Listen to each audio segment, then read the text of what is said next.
Now to the latest in that deadly incident at the Ohio State Fair. Today, some rides reopened in the Kittyland section of the fair after inspectors gave the go-ahead.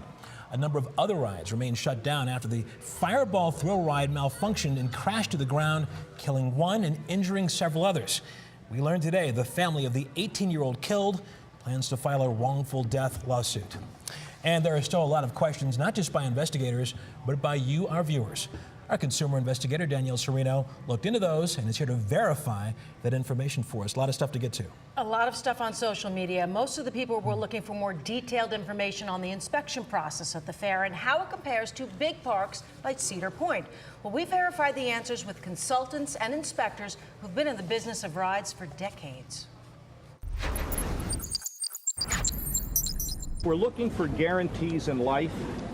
They don't exist. It's Governor Kasich encouraging visitors to the Ohio State Fair, despite acknowledging that rides come with some risk. But you've been asking, how big of a risk? To find out, we spoke with Dennis Spiegel, president of International Theme Park Services, and Ricky Morgan, a ride inspector for more than 30 years and former president of the American Society for Non-Destructive Testing. They helped us answer the most popular question: does the state check every ride before it opens? They do. In fact, Ohio is one of 20 states that have comprehensive government inspection programs for all amusement rides. Some wanted to know about inspections at fixed parks like Cedar Point.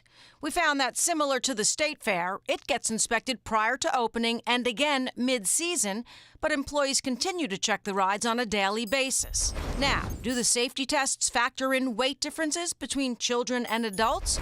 Spiegel says those are manufacturer-level decisions and are incorporated into the design, but adds the ride operator does have the ability to turn someone away if they don't meet the height requirement or if safety restraints don't fit properly. Now, of course, we were asked if we secured copies of the inspection checklists from the Fireball, and we did. Records show it passed inspection the day the accident occurred, indicating proper assembly, no cracks or excessive wear, no missing bolts. But the urgent 2007 safety bulletin we uncovered from the manufacturer says engineers found structural fatigue cracking at the swing arm on these models. We can't tell from the reports whether that specific part was tested. Morgan says it's because these rides are so specialized, the terminology varies. But investigators say they will do everything to pinpoint whether that was the fatal flaw. It's basically an autopsy on that machine to make sure that we get to the bottom of why it came apart or why there was a malfunction. And that's verified. And again, compared to other states, we do a pretty good job here with inspections. There are no federal regulations, and 9 states have 0 inspection programs for their amusement rides. We were talking about this earlier. A lot more to come in this case as we move forward. I've been placing calls out to the people who run the ride, the people who've manufactured the ride, the Department of Agriculture. I still have a lot of questions about the inspections, how old this ride was, and whether they investigated that specific part. Okay, you're on it. Danielle Serino, Thanks. Thank you.